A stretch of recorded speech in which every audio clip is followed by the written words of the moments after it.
And we're here. We're here at Mitch and Mike's voiceover journey with Mitch and Mike, and we have the effervescent Chloë Elmore with us. Woohoo! Woo-hoo. Joining us all the way from tomorrow in New Zealand. Yeah. Thanks for being on the show, Chloë. Oh, it's so great to be here. Timey-wimey, wibbly-wobbly. Yeah, like you said, may the 4th be with you.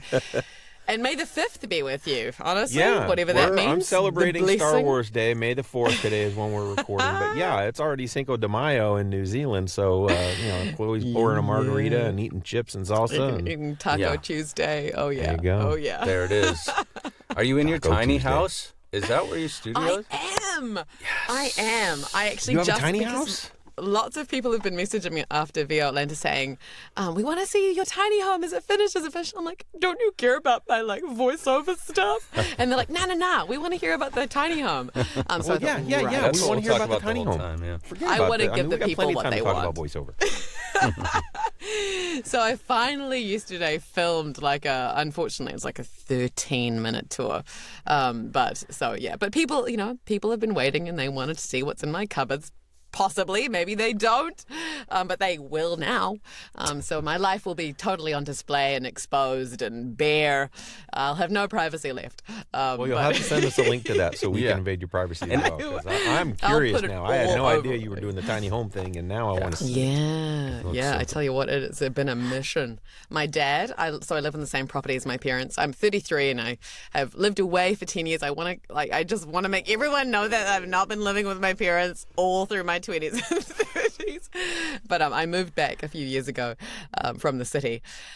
Because flatting life is rough. When you're flatting in your 20s, it's all fine and good. And then, Anyway, it got tricky because I was doing my voiceover stuff and my flatmates did not appreciate me asking for silence so often. And the busier I got, the more tension grew. And so I was just like, one day, I'm out, you guys. Peace out. Yeah, I made your parents deal with it. My one flatmate doesn't like being that silent all the time either. Your wife? Your dog? Yes. Oh, yeah. I went from one flatmate that was, all the way across the house and never heard anything to now I have, four other little flatmates that make more noise than I can deal with sometimes. Yeah, my gosh, yes. Yes, I've been coming to grips with my a potentially long single spinsterhood. And yesterday I was looking at some maybe cavoodles, like toy cavoodles. And I was just like, my tiny home is all in white. It's all in white. And we're surrounded by farms. A cavoodle is a spaniel, a King Charles spaniel poodle cross, sometimes with a Maltese or something. I'm picturing some weird little stuffed animal with horns or something. I didn't realize it was a breed of I dog. thought it maybe was some sort of thing that holds other things in it. That's an interesting name for a dog. Yeah. I'm glad we got into this. Yeah. So you got the tiny home. I can't wait to see the tour. Tiny How home, does your does your tiny booth home take up half of your tiny home? No, so my amazing dad built a separate studio to my tiny home. So I've been in my studio for about 2 years, but my tiny home has been in the making for about 3 years. Mm-hmm. And so they're separated by a porch. I was going to say deck, but my New Zealand accent can make people think, what on earth is she saying? And, so it's a porch. It's a porch. It's a big porch. Yeah. And it's just been finished recently. Yeah. Nice. Well, so I've got a guest room for traveling voiceover pretty friends. much.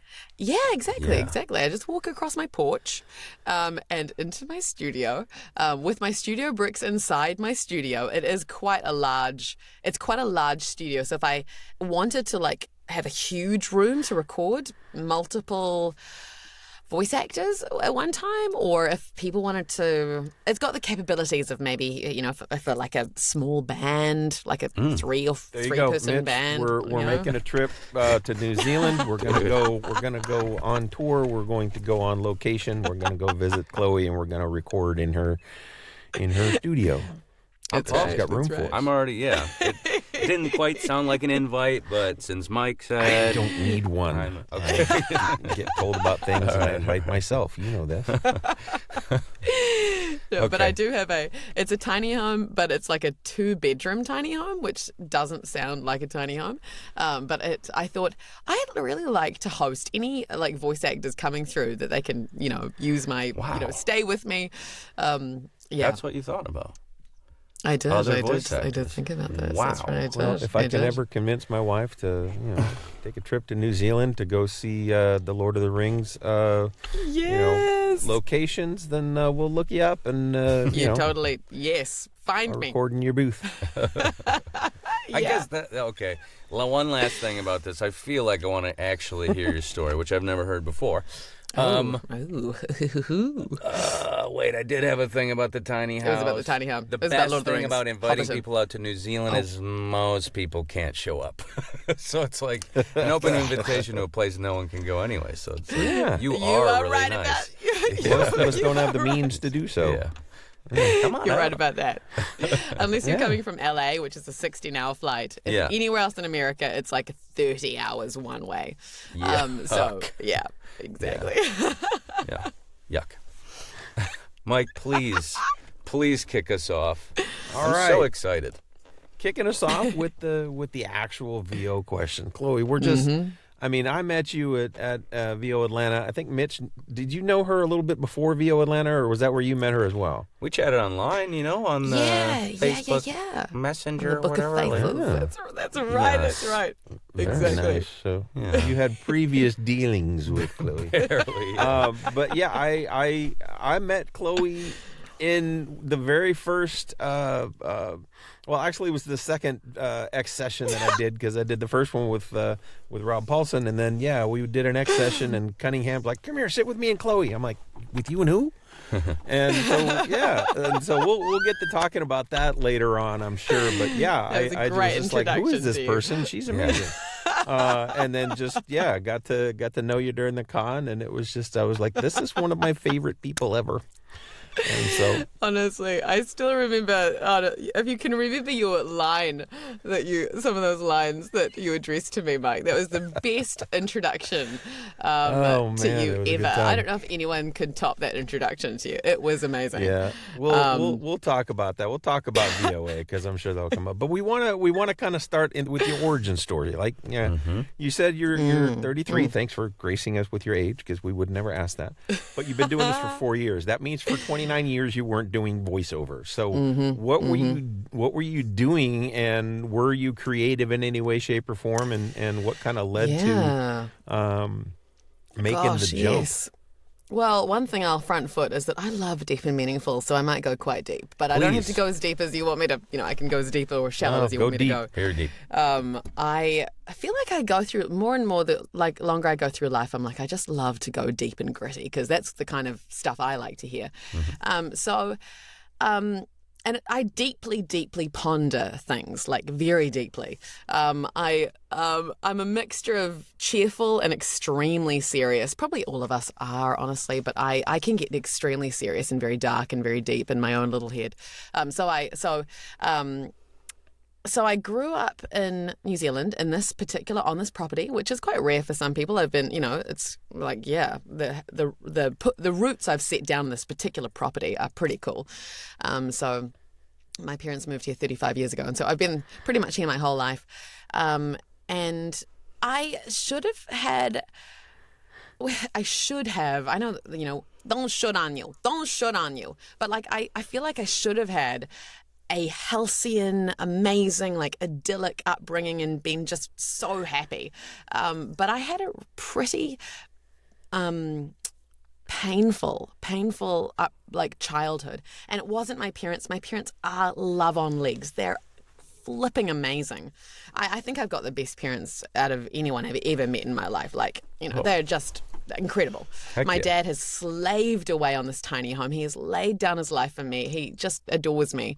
And Mom is just like, she's just a bundle of joy, and just joy. So that's where you get it from. Both your parents Both of those things. Working hard and joy is what I see right now, anyway. Well, I really hope that I live up to them. I really do. And, you know, my dad, bless his heart, a very traumatized man. So there were lots of elements that led to, I think so many of our problems in life stem from, you know, often father wounds and mother wounds, even when they've done the very best they can with their limited resources. Dad is now so much more healed, but you know, he was a very, very traumatized man when I came along. He'd had a previous marriage and with previous children, and his first wife had stabbed herself through the heart with his hunting knife. And they'd been married, I know, they'd been married for 10 years, he and his previous wife. And so she committed suicide, left him with two teenage kids, like a 12-year-old and a 13-year-old. And meeting my mum, their story is a whole other story. It's a pretty miraculous story, actually. But my mum brought him to life. He was very suicidal, and my mum she just brought him to life. When he proposed to her after only knowing her a few months, and on a remote island for recovering people. Mum was the cook and the worship leader. It's a very strange and miraculous story. But anyway, so he proposed to her. They had barely talked very much on this sort of remote island.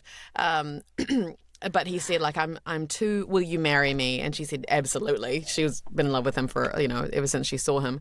And he said, I'm too broken to woo you. And she said, don't worry, I've got enough love for the both of us. And so that was sort of the environment, I suppose, that I was born 3 years after they married. I have an older sister. And Dad was just, and sort of maybe it's a trait of Kiwi guys. He's a plumber as well.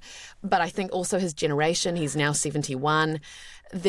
You don't get therapy. You just don't. You don't get help. You don't get therapy. You just grit your teeth and bear it. And it's a very British thing of just like, you just keep calm and carry on. It might be a boomer thing, to be honest. Yeah. It just sounds like guys of that, post-World War II guys. Yes, exactly. Yeah, I think even Americans and, Europeans probably have, definitely. We're in a very saturated therapy culture now, my generation, the generation below. That's just, it's good being able to understand, I guess, where he's come from, because I've been able to come to a lot of forgiveness. But, it meant that I had this father I adored and hero worshipped, but I had so much, a huge love-sized hole that I was trying to get filled, and wasn't. And so anyway, long story short, there was more trauma, like some sort of more trauma from some other people involved in our sort of sphere, some pretty dark, awful stuff, which led to me and my sister getting removed from school, homeschooling for 13 years, living a very insular, remote life. Not that all homeschoolers do. So many homeschoolers, I know they socialize doing everything.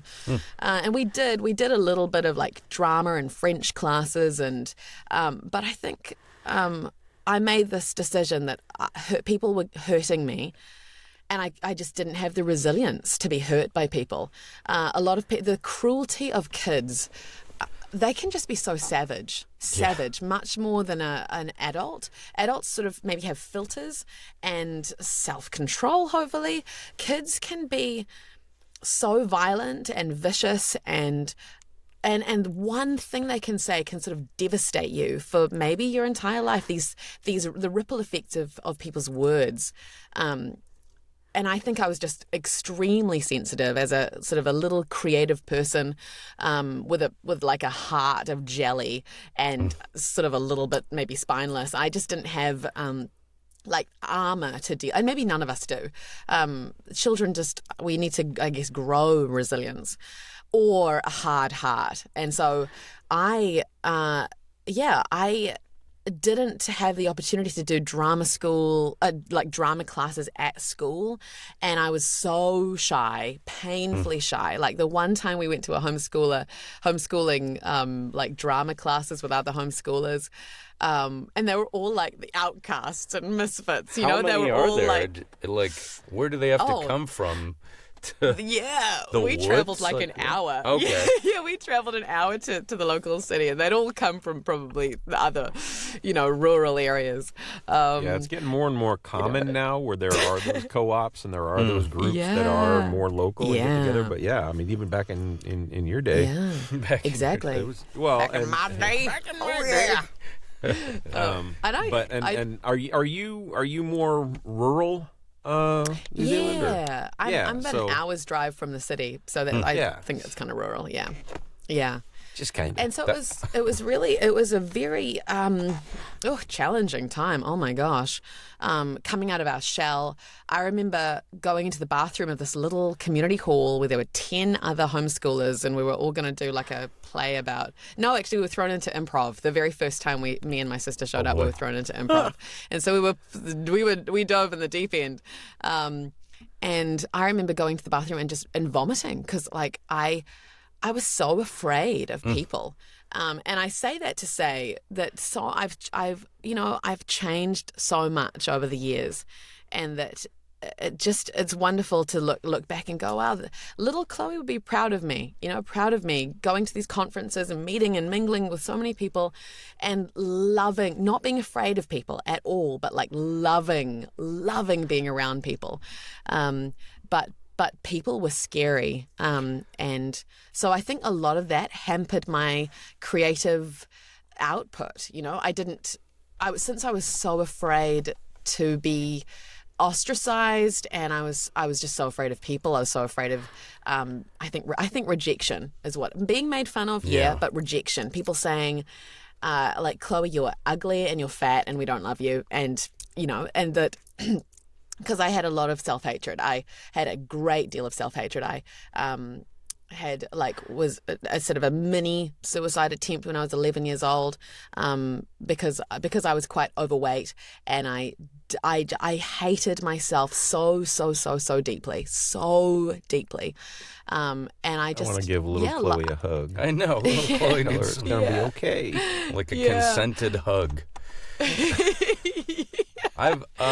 You've written about some of the more deeper things that happen along the way, and knowing you just in this, few months, I'm like, how could that person who was so hurt by so many people end up the person I met in View Atlanta, who's bright and, even telling the story is absolutely insane. I mean, I've compared elementary school to like a prison yard. Kids are mean, like you were saying. Oh yeah.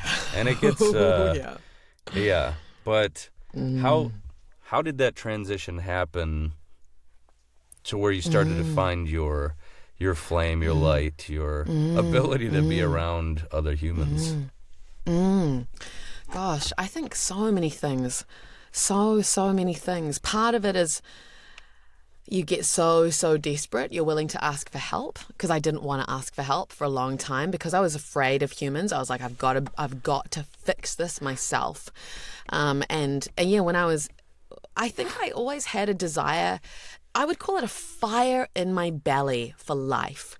When I look at myself now, which I feel like is the real me, and the past me was just so enshrouded in brokenness and pain, and the real Chloë was in there somewhere, but she was just so covered over by pain that she couldn't express herself. And I think that the real Chloë has a huge zeal for living and a hunger and ambition for like life to the full, life to the max, life abundant. And that was about the only thing keeping me living, because I didn't have any friends. The only people in my life from like, maybe like a 13-year-old to a 19-year-old were my mum and my dad and my sister.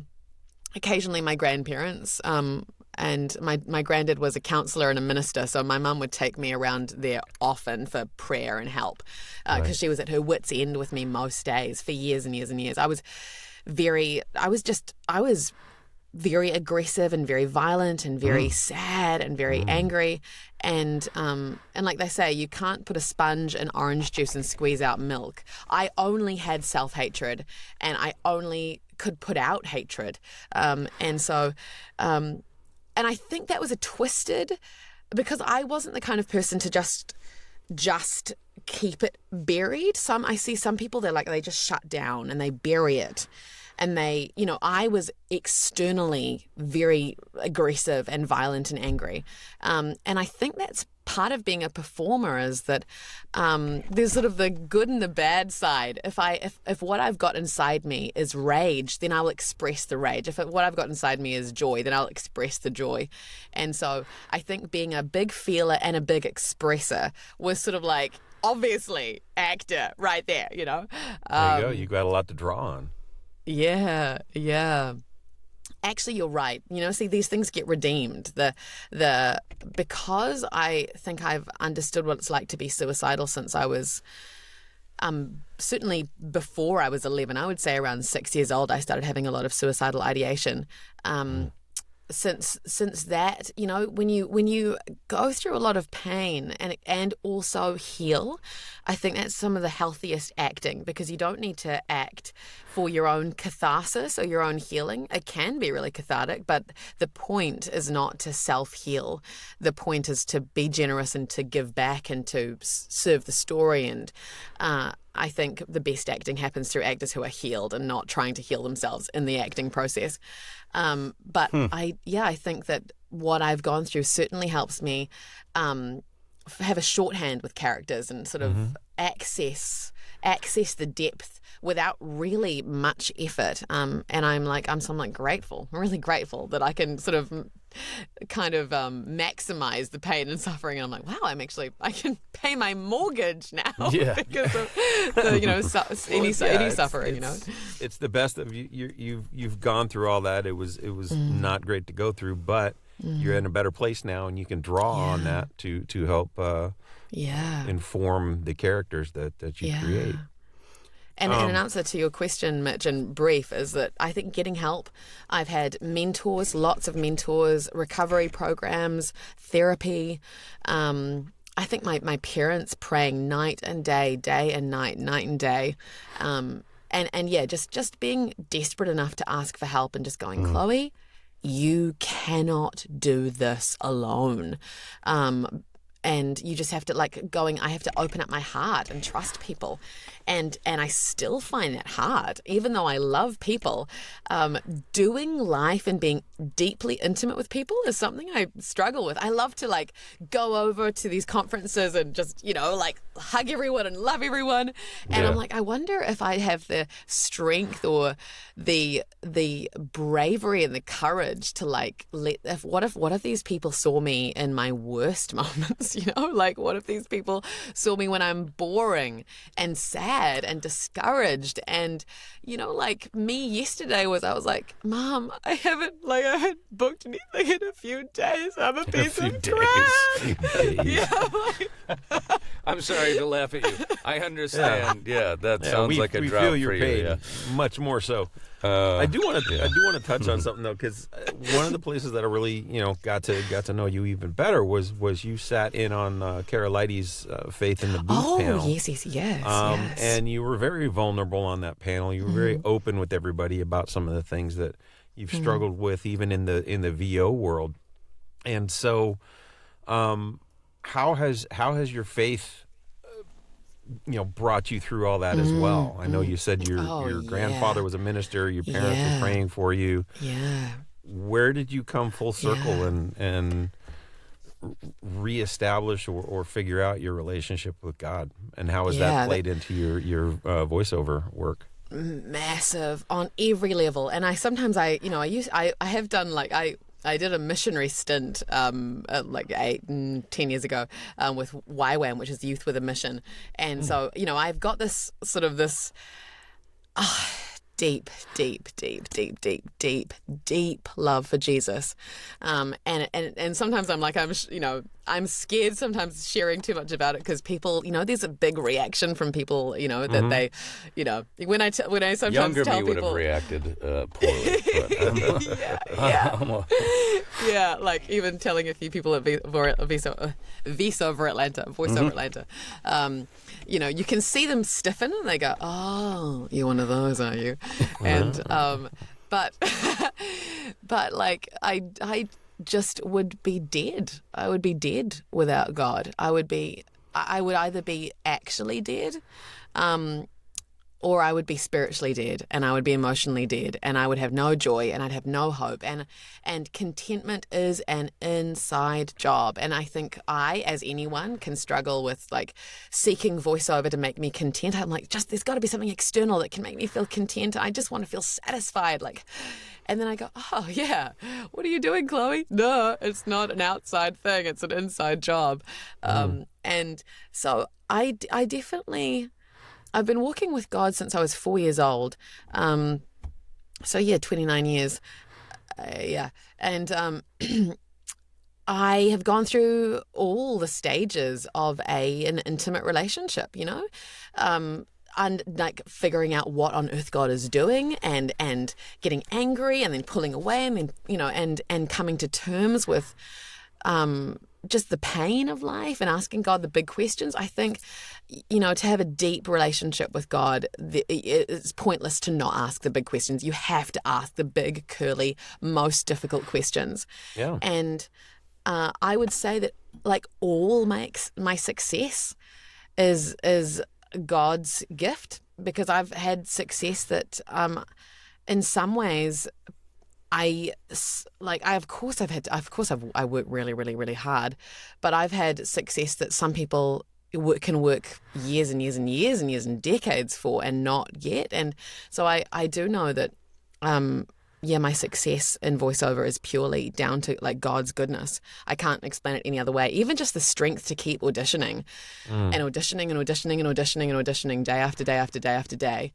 And, auditioning for American jobs up against thousands of other Americans who are all going for the same job. The sort of your accent's the barriers. Really good though. Like I was gonna say that. more than Yeah. passing. It's insane.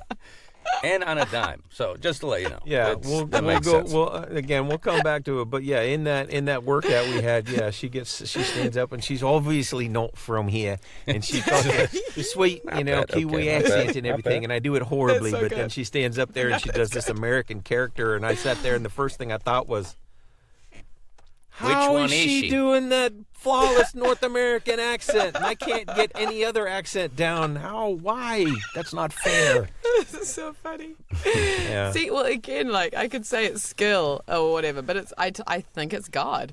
I've never taken an accent class in my life for any accent. Scottish, Irish, American, British, anything. I've never taken an accent class. So,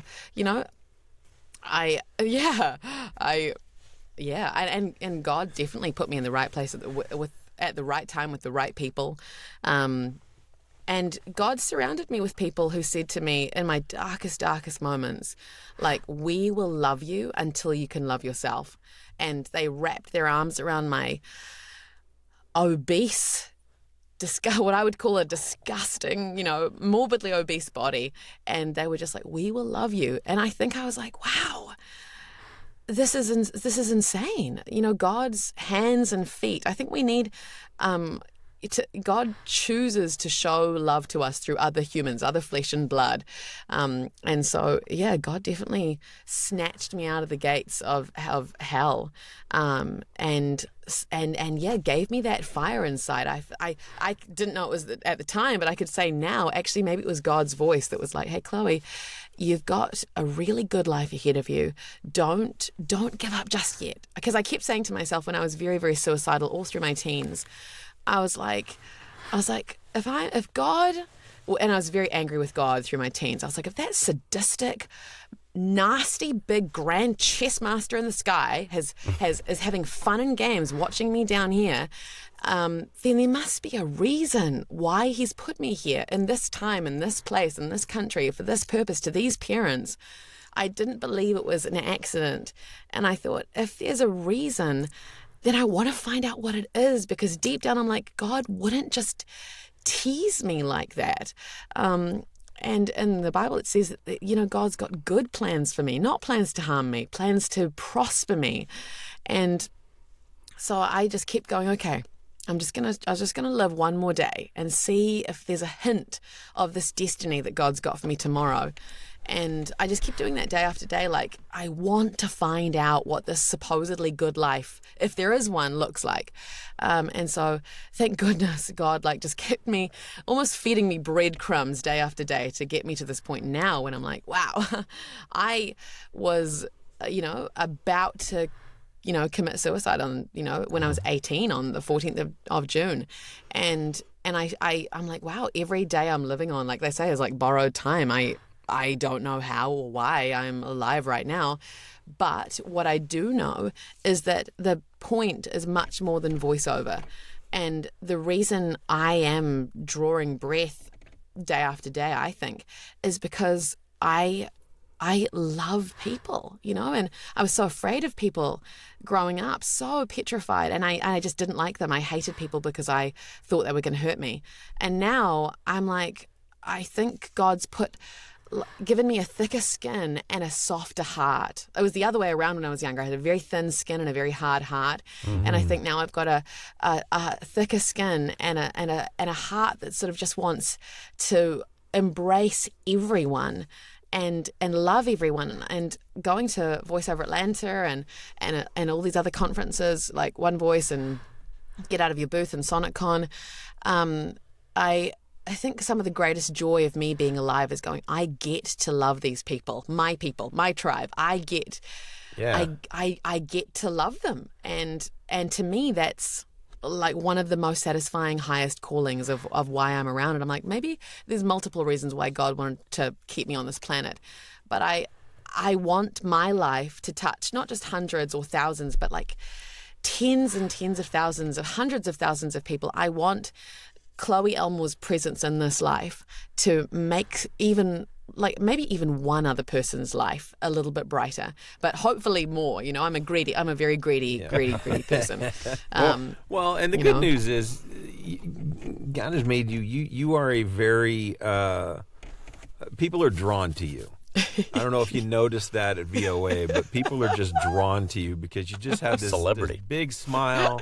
And you're laughing all the time, and you just have this glowing personality and everything.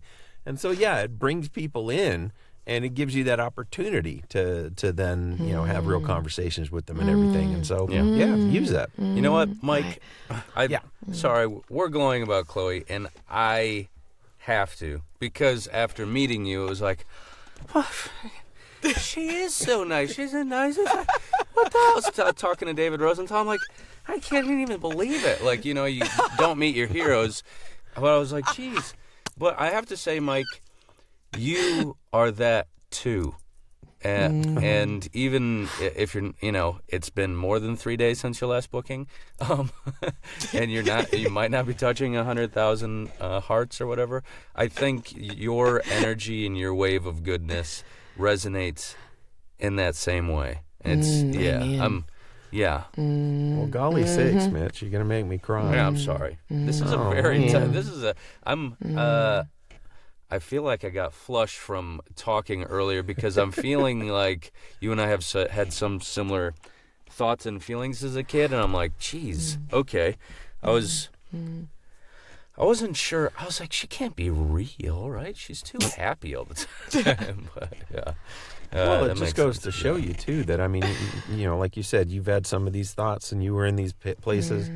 All of us were teenagers. I had those thoughts. I haven't said, I never really got serious about it, but one day I was down and I was about 16 and I went through the house and got every bottle of pill I could find and put it on the kitchen counter or on the kitchen table and sat there for 45 minutes staring at them. I don't know how serious I was. I couldn't tell you, but I know I did that.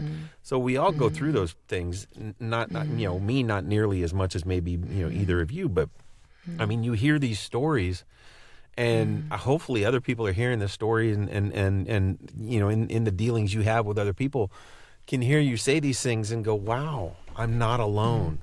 I'm not the only one that's felt this way. I'm not the only one that's dealt with these things.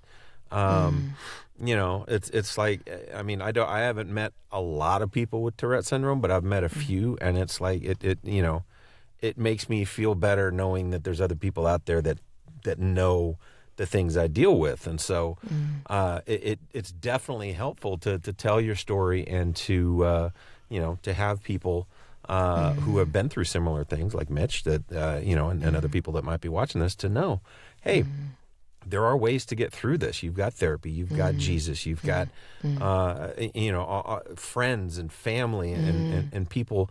You know, there's always something to draw upon, and don't ever, you know, and I don't want to make this a PSA, but don't ever think or feel like you're going through this alone and you have to make it through this alone, because that's a recipe for disaster.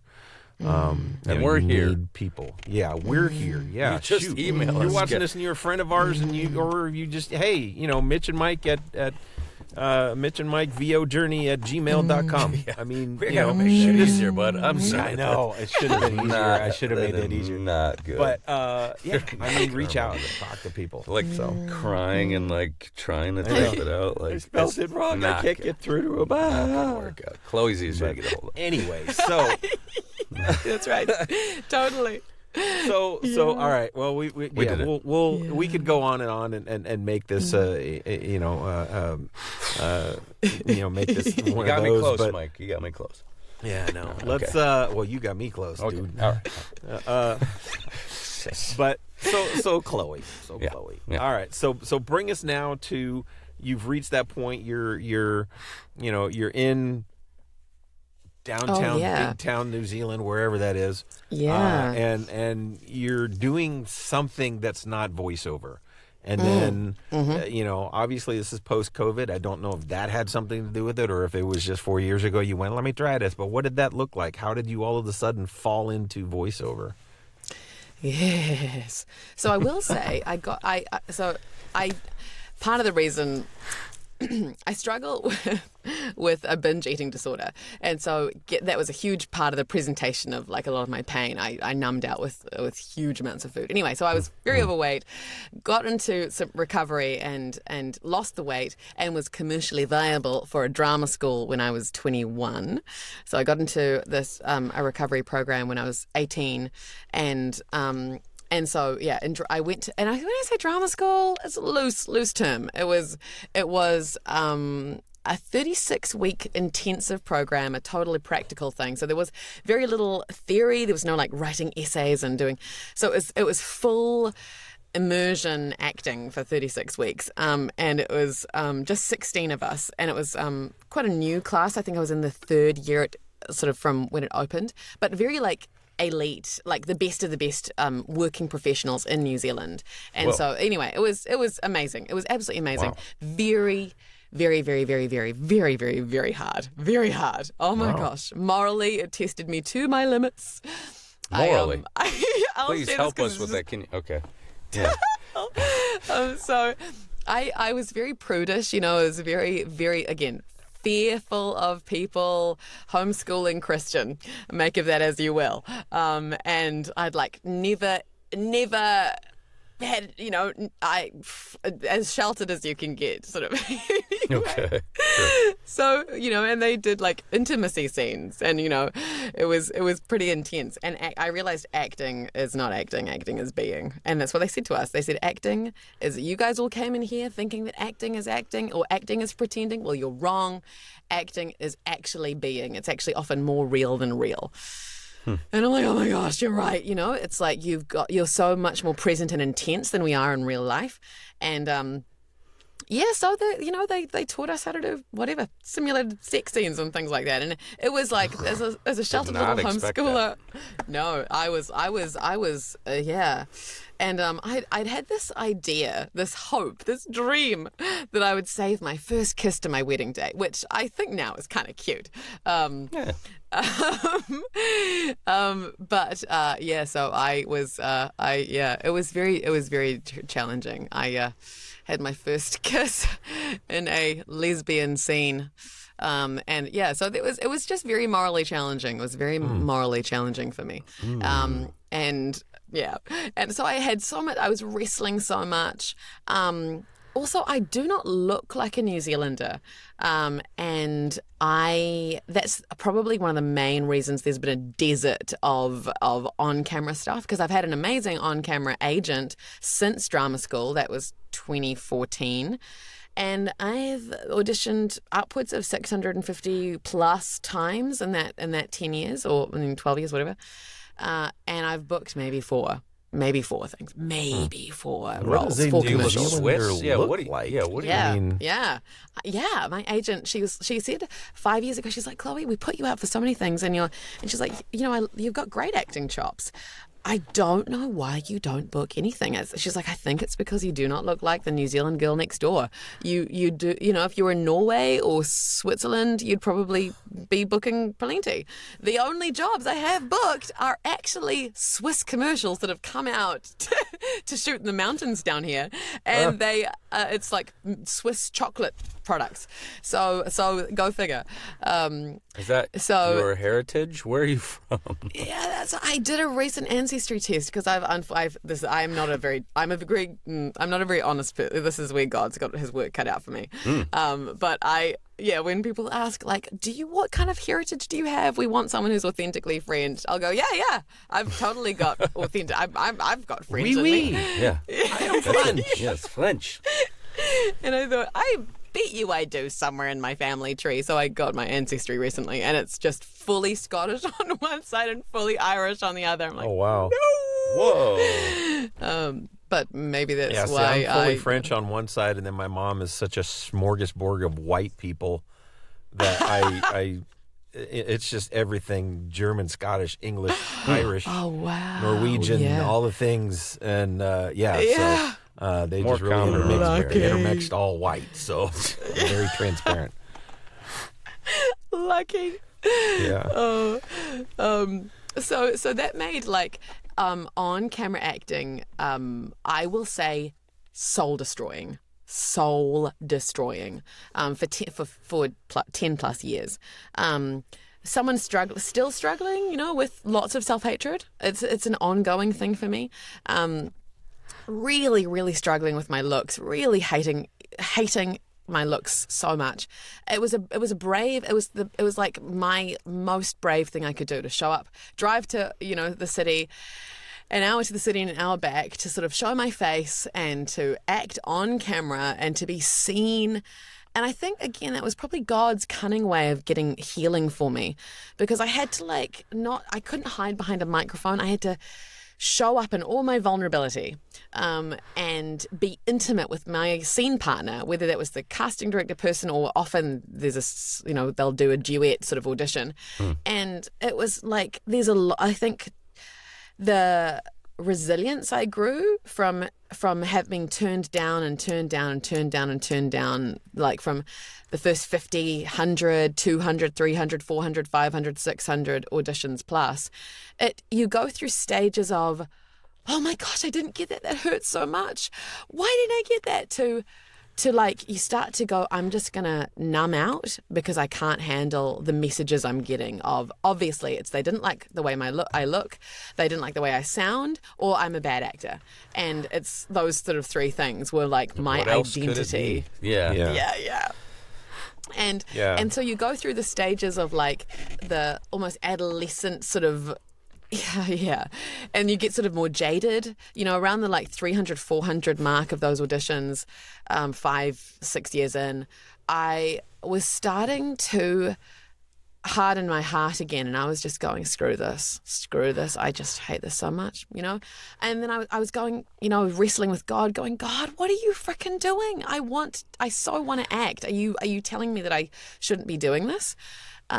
Is that the message I'm getting, that I give up? And I was like, okay, fine, I'll give up. If that's what you want, I will give up. I got really, really angry and sassy with God. And Out so loud, I was like, by the way, I'm wondering. oh yeah, Okay. yeah, definitely. I would shout in the car. Okay. Regularly. I've done that too. Maybe not for voiceover, but I've, hey, Yeah. God can take it. Exactly. God absolutely can. God doesn't have a thin skin, and he's probably just chuckling as well as being very compassionate, going, oh, I know. Yeah. And I think there's something about like not just laying down a dream, because I laid down the dream of acting. And I wrestled, I think, with this idea that this is a very egotistical, self-centered, narcissistic, purely self-serving career choice. And I was like, oh, maybe that's what you're saying to me, God, that actually this is my motives are not great. And most actors get into this. Like, we're all here because we're not all there. Often we have low self-esteem and we want to be seen and we want people to go, oh my gosh, you're amazing. You know, it's like sort of healthy people choose to be plumbers, but we insecure people are often like, I want external validation in any way that I can get it. So it attracts some very insecure, odd, broken. I'll speak for myself. Yeah. It certainly attracted my brokenness because I wanted to like be loved, and I had mistaken, attention and approval for love. And I had mistaken being seen on stage or on camera for being actually seen to be me, that whole thing of intimacy, into me see. I think acting was my way of going, I'll just show them as much as I want, see if they love me, but I can't fully like open the bathrobe and be totally me with them. I'll be me as a character, not me as Chloë, because that's terrifying. And so there was definitely this period of growth over all those years, rejection, like learning resilience, laying down this dream that it was the one thing I really wanted to do. Working in cafes this whole time, by the way, working in really crappy supermarkets with difficult bosses, working in supermarkets with really toxic managers, and and I think that's prepared me to be my own boss, because sometimes it's really, really hard being self-employed. Really, it's a faith walk. It's very difficult at times. But I've been under so many toxic and difficult managers for all of my previous working life from all through my 20s, that I'm like, oh yeah, this is a walk in the park. I think it's good to have a reality check of living out there in the real world and just kind of being up against the coal face of life with some very difficult colleagues and bosses to appreciate what, the difficulties I've got now as a self-employed person are. I would choose them any day. And I think the resilience of learning to take rejection on the chin has prepared me for a life of voice acting where you'll get, 95% rejection all the time. And I think some people who aren't expecting that need to come to terms with it, without being crushed. I went through the crushing for 10 years with the on-camera auditions. And I think I just realized, I was like, yeah, this is not for me. It's just acting. Obviously, the door is closed. It's not for me. And I had laid it down and I buried it and it died. And so I was thinking, okay, I don't know what else I can do. Maybe I'll be a drama teacher. Even though that's so close adjacent to acting, it would probably be quite painful. So I was like, maybe I'll be a screenwriter. So I did a 3-year Bachelor of Screenwriting, and we worked a lot with the actors. So I was just like, I want to do what they're doing. I don't want to be writing the script. I want to be doing what they're doing. Yeah. And then I was working at Lululemon at the time, and a workmate, and I don't think she particularly liked me that much, which made her compliment to me even more powerful. She was like, wow, Chloë, you've got such a soothing voice. You should read sleep meditations like Matthew McConaughey does. And I will say that I had dabbled a bit in voice acting since drama school. I had got an agent in drama school for on-camera and voice acting, and I was getting maybe 3 auditions a year from this voiceover agent. 3 auditions abundance, a year, yeah. not jobs. Wow. Yeah, auditions. And I'd been doing a bit of free work for a radio station. They should have been paying, but anyway.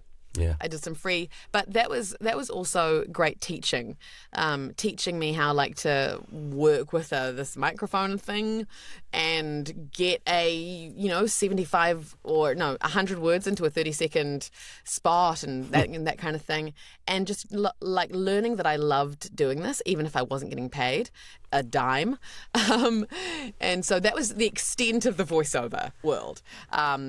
So during COVID, when I acted on my colleague's recommendation that I look into sleep meditations, the doors opened miraculously, and I got onto this meditation app that I had been listening to for years and years, that had actually helped me through drama school, through a lot of the challenges. It was like an anchor to my mental health, this particular meditation app called Abide. And I had sent out my a reel on a phone. I thought recording something on a phone's got to be good enough, right? Sure, I had no idea. And you could I did it outside, I think. I had just no clue. This was 5 years ago. No clue that recording on your phone outside an audition is totally fine. I was as green as a cucumber. And anyway, the weirdest thing is that I sent it out. That wasn't weird. I sent it out to 30 apps, and none of them got back to me. I wonder why. And then I sent it. Then I think you should relax. Yeah. Is that accurate? That accurate. So yeah. So and then 3 months go by, and I was like, well, I'd never send it to Abide because they're huge. They're the number one Bible Christian meditation app in the world. They'll never listen to me. And then I just got so discouraged and desperate, and I thought, oh, screw it, I'll send it to them. And then the CEO, the help desk person, got back to me immediately, within half an hour. And she's like, oh, I'll pass this over to our CEO. And I was like, what? To the CEO. And then he got back to me. Dang. He got back to me. He was the CEO, yeah. He got back to me saying, hi, dear Chloë Elmore, rarely do unsolicited applications or expressions of interest from voice actors, we rarely ever answer them or acknowledge them, or they don't, interest us, kind of thing, because we've got our full roster of voice actors. But we've been looking for someone of your age, demographic, and accent for a while. I think they're just meaning anyone who's not American. And we'd be really interested. What's your sound setup? And I was like, I'm between. I'm talking to you on it now. I'm between. So I was so cheap and nasty, very, very Scottish, my Scottish and Irish heritage. I thought I will get the most expensive microphone that I dare, which was a $50 lapel microphone, something like this. Yep. And I was like, yeah, I can record meditations on these. In my bedroom, where you can still hear the birds coming in and lots of ambient sounds, and my flatmates down in the kitchen. That's relaxing. And I can't believe how far I've come in 4 years is probably one thing I'm trying to say, is I didn't know one end of a microphone from the other. I had no idea what editing software was. And it was a steep learning curve. I think other 29-year-olds, come into this business with a lot more savvy. They've used an editing software, iMovie or Canva. I had no idea about anything. I was the most naive, green, and ignorant sort of 29-year-old. So I had to learn so much so steeply. And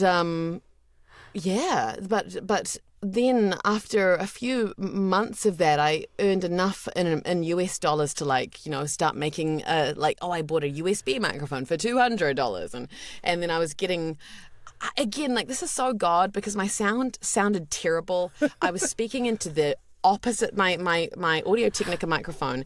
You spoke into the side of it, and I was speaking into the top of it. Anyway, so I think I joined a pay-to-play or something, and was speaking into the back of this microphone, and somehow booked some jobs, and the whole thing baffles me to this day. And long story short, after a few months going I am loving this so much, I'm going to quit Lululemon and go out on my own and try this thing and just take a leap of faith. I felt God say, Chloe, I want you to jump off. And I will catch you. If you jump off this cliff, trust me, there's something really good that's going to catch you underneath.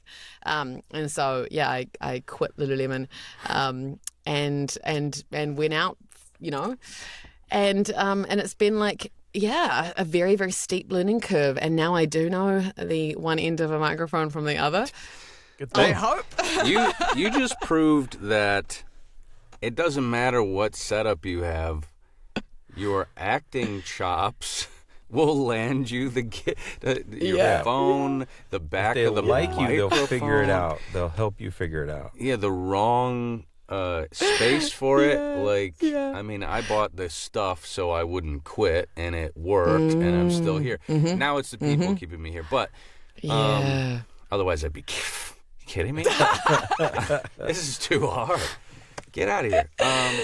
I will say my acting chops were horrific. If I shared with you what some of those early auditions from even 3 years ago, but definitely from 4 years ago, you would go. I think we can all say that. Yeah. Yeah, it was laughable. I can't listen to it. It was so bad. I'm going, I want you to sleep and rest and count to 10. And you are getting very sleepy now. It was so wooden and so, it was just gross. It was awful. I can't believe I booked even one job. And my American accent back then 4 years ago was pretty heinous. So, I don't know. I just don't know. I don't know how. I feel like I shouldn't be here. I'm like, it's a miracle that I'm even here. That's the thing is, here you are, and you're one of the rising talents in this industry. I mean, everybody again, I had heard your name. I had seen you on Facebook. I didn't know you. And then just coming to VOA, and everyone's like, have you met Chloë Elmore? Have you seen? And you're going places, and it's really cool. And how weird is that for you? Yeah. Weird. So weird. It's so weird. It was really funny. I've just signed with Atlas, which has been a dream ever since I heard about who on earth they were, and saw them and I was talking with Nate, he's in charge of the radio imaging of Atlas. I was talking to him on Saturday night at VOA Atlanta. It was so funny.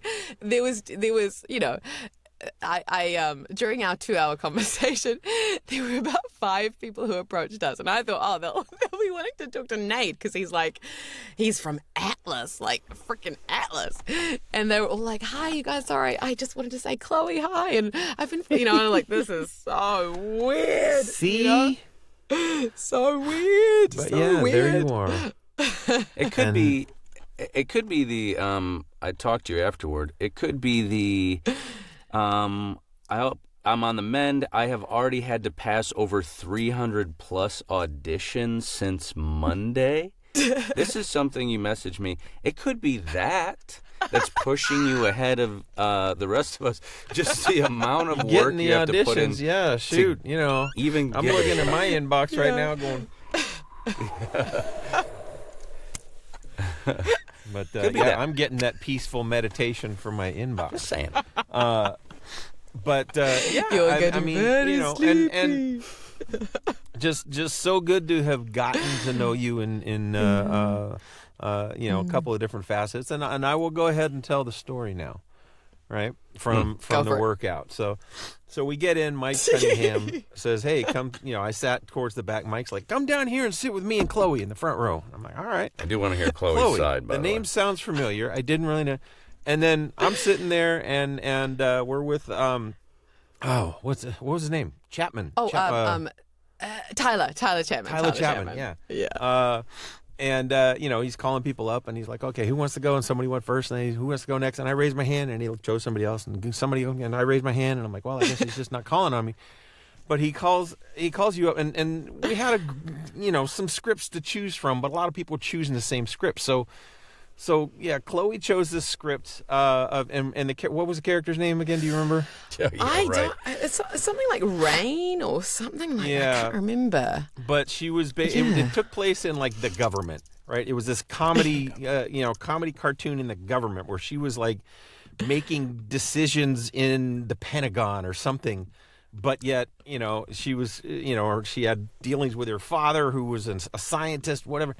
But Chloe gets up there and she's, "Hello, I'm Chloe," and then she gets into this flawless American accent and does this character just amazing. And everybody in that class was really amazing, and had their own different takes on that character and the other characters. But you nailed it. And I was like, "Holy crap, this woman is good." And then I realized, oh, the character I chose, that's the character that he wants to make his girlfriend. And Yes. so I get up there and I'm like, okay. I had to do some things, and my character's bumbling and the yes man and just trying to get everybody motivated and all this and doing it really crappily. And then there's this appeal that he makes to this female character, Reagan. That's Reagan. Yes. And I'm like, you know what? And I took the podium and I turned it straight to Chloe and sat there and looked at her, and I did my little plea to her.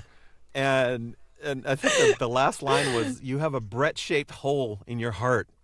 Let me fill that Brett hole." And she just started cracking up, and I'm like, all right.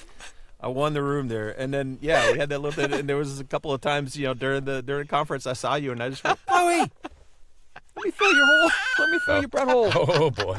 Okay. It was so funny because you were on the podium and I was like, we were like, I don't know, 3 feet apart or something. And I've been, when you want to be a generous actor, you lock eyes and you make sure you're giving, as an audience member or as a scene partner, you're giving them your energy and it's called I think generosity, but and so I was like going, yes. I was not because I hadn't read the male script, but it was so funny. It was so funny, and then your sincerity, it was just priceless. I was like, wow, well, this is a great introduction to this man. So now we had this moment, and now we're lifelong friends that have that to look back on. And every conference I see you at from now on, I'm gonna look at you and go, Chloe. not this. Yeah. It's circle. Oh, there we go. What happened? Yeah. Oh wow. That's awesome. Yeah, so that was a great introduction, and then just throughout the conference, just being able to talk to you, and then we had the Faith in the Booth thing that really solidified the friendship, and so and I'm here, I mean, I'm just here. And Mitch, you had your moments with her as well. My story was, I was mostly sick the whole time, so I was a meeting people. That's true. Yeah. You got sick. Into that a couple weeks ago, so I think everyone got sick. If you want to hear Mitch's tale of woe, go back and watch that. Don't listen to that part anyway. Listen to the rest. That's interesting. I think I didn't realize how many people got sick. I got very sick. I was losing my voice on the plane over because I had been recovering from a cold, and so by Sunday I had nothing left. Shouting over loud bars, and it was a voice actor's throat nightmare. I had about lost my voice the week of, before we left, and thankfully recovered enough. I was sucking cough drops the entire conference. Dude, that was nothing compared to what Mitch went through. Thought you were saying something about it. Anyway, but yeah. So it's your fault. Yeah. Everyone lost their voice. Mike, thank you for bringing that I was on. on, man. I'm kidding. I feel like I have 1 zillion more questions for Chloe. How much time do we have again? Well, we're at just over an hour right now. I've got all the time in the world to answer your zillion questions. Really? So you go for it. Ask one more question, Mitch. Ask one more big question. I feel like you have the biggest question.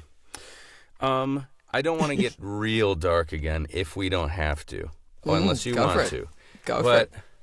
I still see this so fun, bubbly, awesome person that is you. And I guess I never thought about it that way, especially with myself.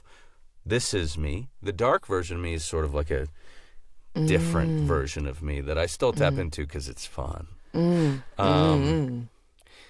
How often do you find yourself slipping into that? And is it more cathartic, or do you do it more in play now to slip into the dark mindset?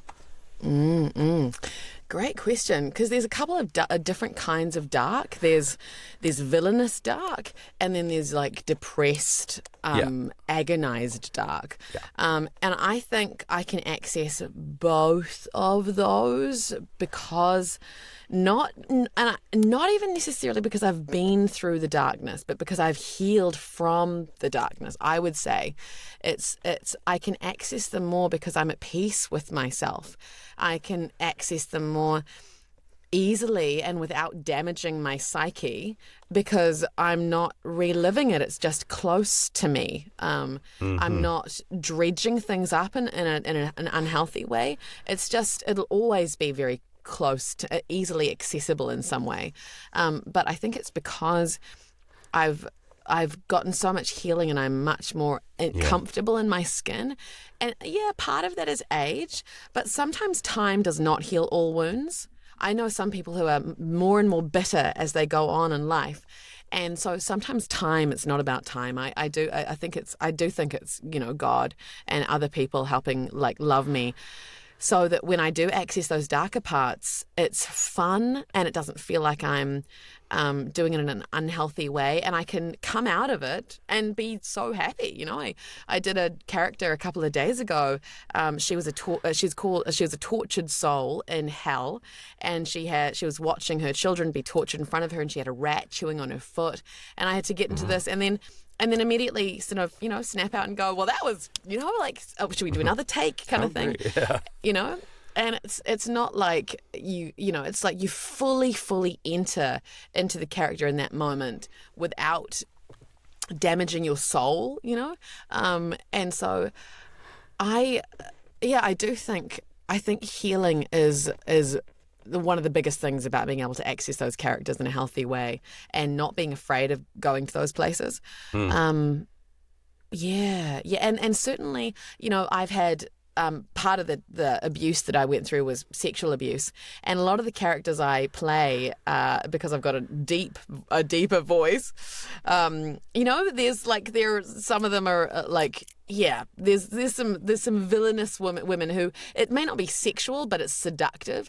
And I think having gone through like healing and again coming to a lot of peace with myself, I can kind of go to those places without feeling like I'm doing any damage, and I certainly, have started to say no to a lot more jobs where I'm like, this just does, I think this is going to like damage my soul and my heart. It's not worth it, I've made some mistakes. I've definitely, especially in like year 2, year 1 and 2 and a little bit of last year, because, I was just desperate. I was like, I just want anything. Like I want any jobs and money and paychecks and like kind of God, I know that you probably don't agree with this, but can you just sign on the dotted line, your approval? And it's just those sorts of things make me more and more self-hating. Actually, the self-hatred starts to rise up again because I know I'm not living in line with my truest self. That's not the real me. That's the desperate Chloe who wants approval, who doesn't have a good sort of strong sense of self and a backbone, and is seeking external validation and putting trust in money and fame and success and other people saying yes to me, rather than feeling like God's pleased with me for standing my ground and sticking to my moral compass. So I've totally made some mistakes. Absolutely. Some definitely things that I am not proud of. And I want to get mileage from them by saying to other people, like, just, it's not worth it. It's not worth it, not for all the money in the world, Yeah. And even if, and I'm waiting to see for some things, like some big roles that I've had to turn down because I was just like, oh, this is not for me. I'm waiting to sort of see what else could be, like I feel like when we put our morals first, there will be a payoff. It's like sowing and reaping. If I sow corn, I'm going to reap corn. But I may not reap it for a while. I might not see the end result of me sticking to my moral compass for years, maybe. But I know that we do sow and reap. And so I know that when I sow to people pleasing and saying yes to jobs that kill my conscience, I lose my joy I get really, again, the self-hatred comes back, and I start to go down and down and down into a pit. So for my own like sanity and my own mental health, I realized it's just better to like, I just want to, it's this cliche, but staying true to my real self, not the broken Chloe, the real true it sounds like Chloe. You now have come to the point where you know where to draw that line. Yeah. And it's good to be able to say, I don't need to do that, because I know where you are with the desperation of wanting to accept every job that comes your way, regardless of the consequences. So it's good that you're at that point where, you've got enough work coming in where you can say without hesitation, I don't want to go for that. You know what's a little odd, you guys? I almost have the opposite problem, where it doesn't go against my moral compass to be sexual, but it does. I feel a little naughty when I'm doing a religious piece or something for the Bible, when it's just a story to me, which, again, I mean, I love to tell a story. The biblical stuff is awesome, but I don't feel it as much as, say, if Mike had the job, or Chloe. If Chloe had the job, you guys would have a deeper sense of meaning, and maybe I am finding some meaning through it, but not in the same way you guys would. So sometimes I feel a little like, tradesies. I don't know. I know what you're saying. Sometimes you can feel a bit like a fraud or something. Going, I don't really believe this. So what am I saying? But I tell you what, my sort of thing for myself with that is going, if the fruits are good, that's great. Yeah. If I'm voicing a video game, and this came up yesterday, a Christian friend, I was about to audition for something, and he said, I just want you to know what this game is. Like, don't do it. Like, it has led teenage boys to commit suicide. Do not do this. It's like an R18. Teenage boys should not like be playing this. So and I was like, oh, thank you. I had no idea what it was. Oh, and I think as long as the fruit of if the fruit of what we're doing is like good, like if it's blessing people, touching people, then I'm like, if the fruit of what we're doing and if our voice is going out and bringing life, then great, And so I think I'd say enjoy it, knowing that your voice is like hopefully blessing people and that's what I'd say. Ultimately, it's an acting job. Yeah, you're I'm not hurting anyone per se. No, I'm not getting anyone to pay. It'd be into one like thing if you got a job where you were like preaching, or something to that effect. And, dude, I wanted to buy a church so bad, but that's for a different day.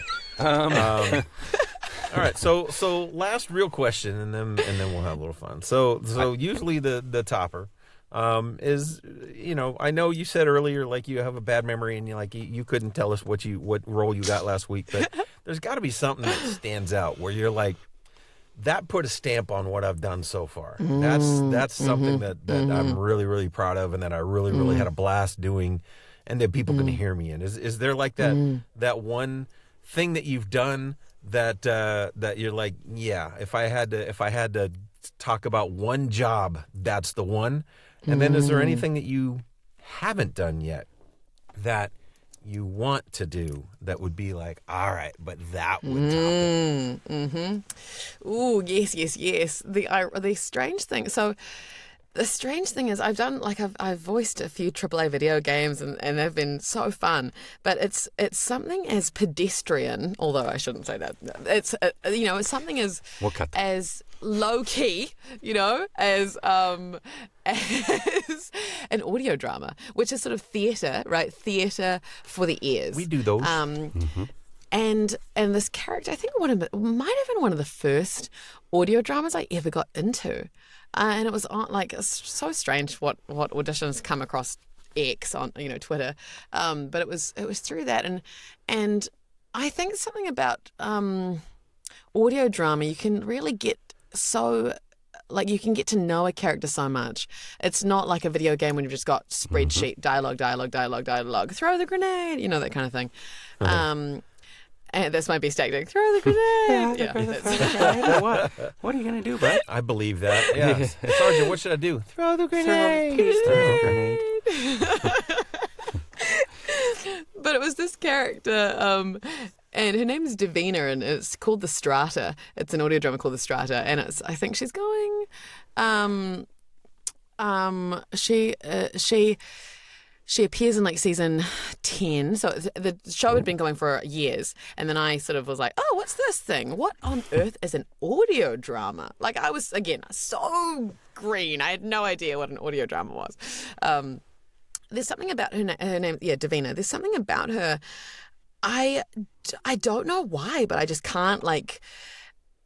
She's the first person that comes to my mind whenever anyone asks me if I've got a favorite character, because she starts as quite a tough nut, and then her softness is revealed, and I also think there's probably, so I relate to her on that level. Like the soft her is the real her that comes out after, and she sort of has this like big lack of trust with the protagonist, where he failed her and when they were having, back in the past, and I think they had some romantic sort of, or a friendship which was borderline romantic, and he like just broke her trust, and so she's got this real resistance and hardness, but she still loves him, and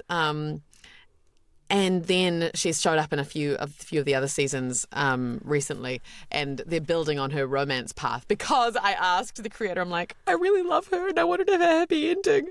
Could you give her like a romance path? I'm a single woman. I've got to live vicariously through my characters. So nice of them to listen. I know. Mark Healy is so great. So he wrote her this romance path with the protagonist. Who knows what's going to happen? It might end up terribly. I've got this feeling that it's going to end up badly.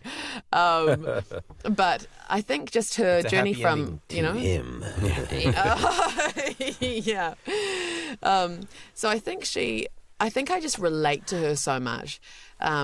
And the protagonist Rust is this. He's kind of a humanoid. Well, he was a human, but all his body parts have been replaced by metal, and he sort of has self-hatred. And she sees the good in him. She sees the human, and she sees his heart, even though he's got like a steel heart. And I think she just sees like the beauty in him and loves all the authenticity and beauty of him.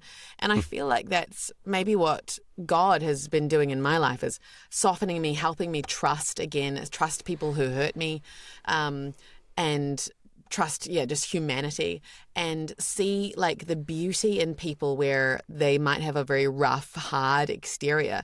And just that she's choosing to love again, and be soft. So she really comes to mind. She's got a very, very special place in my heart. Go listen to Strata and listen out for Davina. Make me want to listen to 10 seasons. I generally don't start things. I'll just skip to season 10. You can drop in. It just like makes less sense in a way, but you can just drop straight in. All right, and then quickly, what's the thing that you want to do? What's like the opus? Golly, I've made it because I've done that. Yeah. I have so many big dreams. In fact, I've seen some. I saw Jennifer English from Claire Obscura win a BAFTA, and I was like, oh, yeah, I want to win a BAFTA on my vision board. I think Final Fantasy. We were too poor to have a PlayStation or even really much of a computer until I was, in my mid-teens. But my rich neighbors had a PlayStation, and I was introduced to Final Fantasy, and I just remember going, wow. 7? I can't remember. Maybe it was. It was in 90. It would have been in 19, or maybe 2000 actually. I would have been like 7 years old in 2000. Early 2000s. And I remember just going, wow. I don't know what it was. The emotional impact, the visuals, the music, just sort of opened up my little heart and was like, and I think as a child, you don't think, wow, I want to do that to people. But now as an adult, I'm like, I want to do that to people. And not in a harmful way of let me open up your heart and traumatize you, because some video games totally do that, But I want to be like, I want to make you feel fully alive. There was something about the Final Fantasy world that they can they can, the grief you feel and the love you feel and just the just, I don't know, I felt like, wow, I just felt like my heart was opened up. My little heart that I was trying to keep so tightly locked, it sort of just opened up my heart. And I'm like, wow, these characters, I love them. And I think, I'm like, I'd love to do that to other people, to make them feel fully alive by opening up their heart and like letting them experience, not damaging grief, but like sorrow over characters who, like empathy, I suppose, empathy and love. Oh, yeah. So I think being a lead in Final Fantasy, I mean, I There you could be a supporting Chloë character Elmore that's in totally Final fine. Fantasy 27 or whatever's coming up. Yeah, I don't know which one is coming up. I will be a very old lady by the VR, yeah. that, Yeah. All right, Final well, Fantasy VR release. what do you say we do a little acting? Let's do it. We're here for it. Let's do it. All right. I want to. Let's do it. Okay. me. Hi, Derek. See, we know Derek's the only one listening, so at this point in the broadcast, but There has to be more. there has There to be must more. be more. Yeah, please write in the comments that, hey, I did make Oh, it to the end yeah. and watch the ChatGPT release. We never asked people to comment. We should do that. They can if they Well, want comment now, you guys. Hello, Yeah. Derek. Yeah. Set the new standard. Get them to comment. to. There you go. You heard Chloe. He will. Do it. Okay. Nah. All right, so what are we doing, Mitch? Oh, I wrote this based on all of our prompting. Please write a 3-minute script between 3 characters without stage direction. It's an anime in a dingy little workshop where all of our body parts are mechanical. One is a squirrel. Another is a transforming Cockney cat, not Cockney anymore, Yeah, not sly and Cockney anymore. black. Change that. And a raccoon who relates to clowns and smokes cigars. Make it epic, funny, and weird. Wow. That didn't happen. I'm realizing now. All right. Well, we're there. She likes cigars, so it's all good.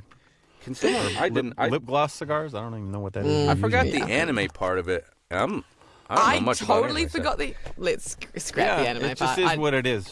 Anime totally schmanime, it really didn't go that way. So, but it's No, interesting. right. I'll make it more breathy, and all of a sudden, sorry, anime people. Sorry, anime people, but that's just how it sounds to me.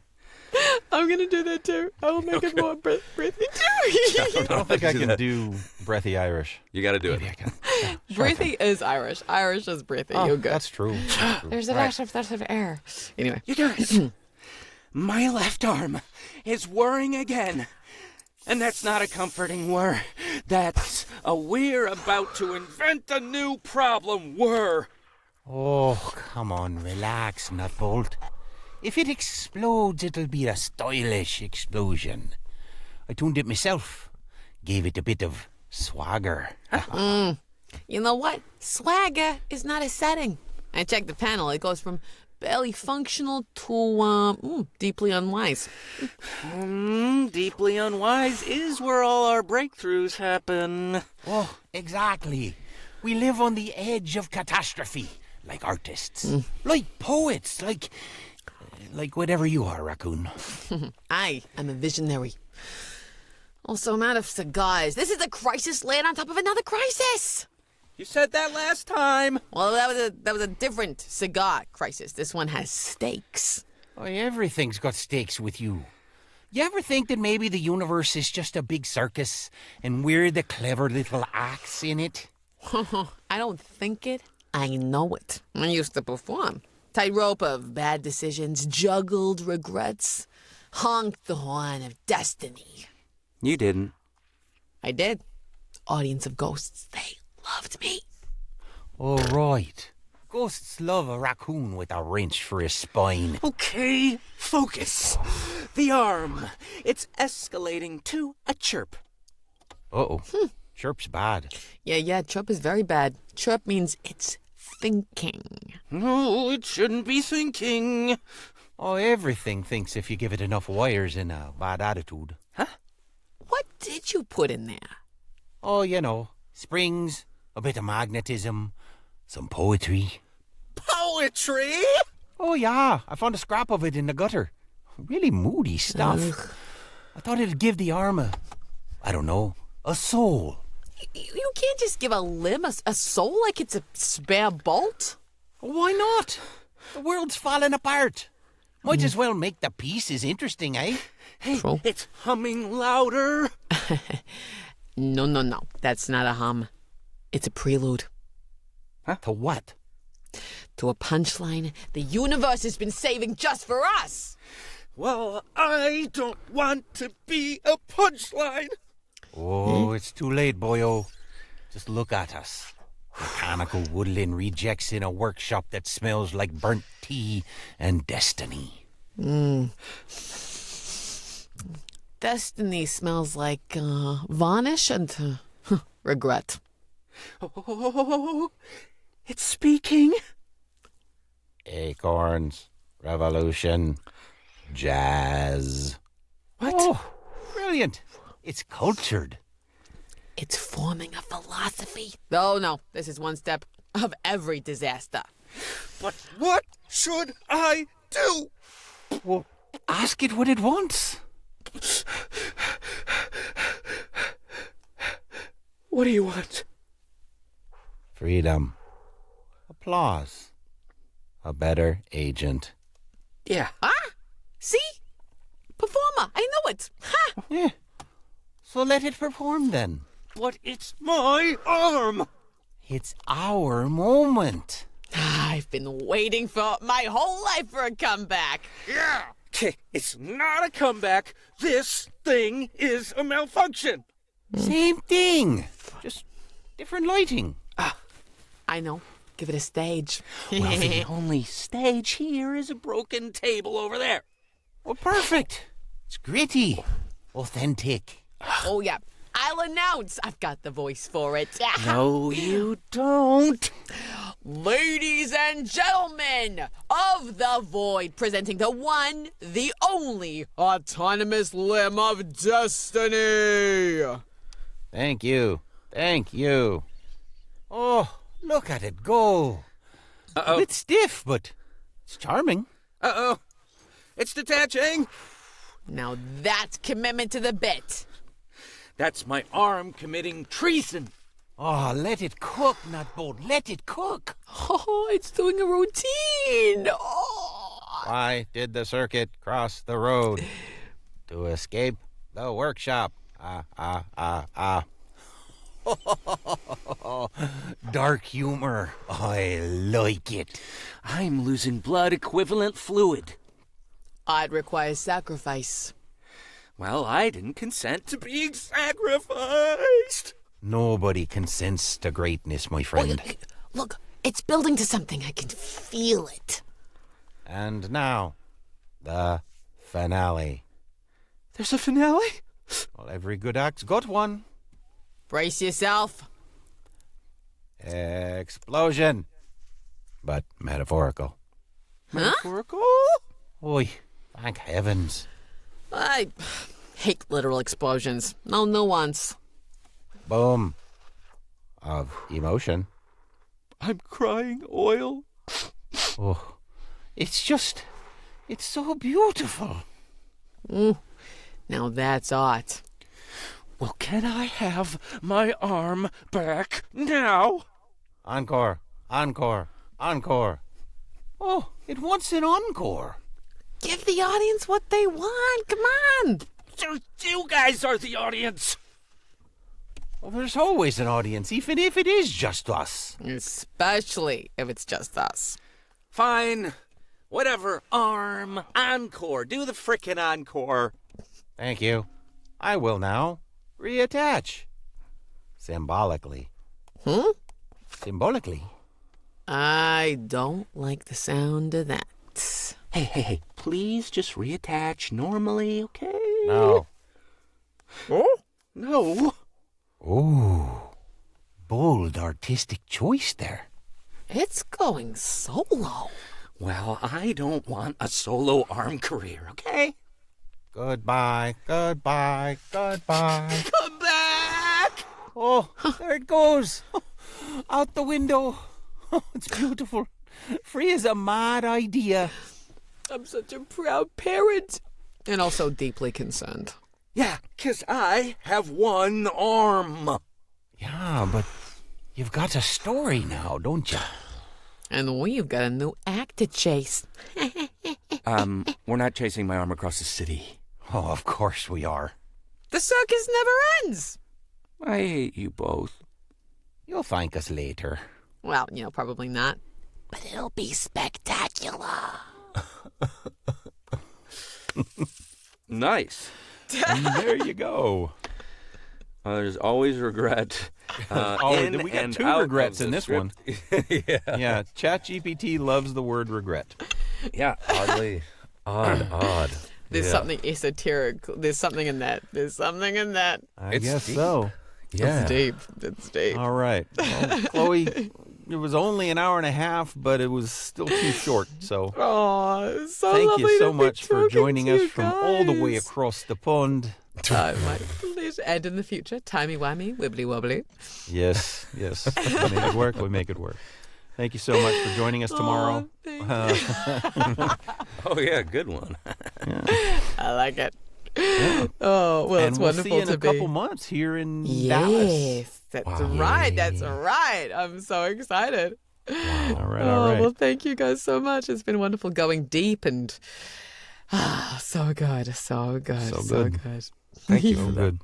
good. I almost Thank you cried. so much, you guys. Yeah, so did I. For real. Come. Yeah. So All the feels. now All the feels. it's just got to be awkward. Yeah. And we just let it linger. We're gonna play the Smiths at the end of this episode. Can we get the rights? We got it. Okay. Bye. Bye.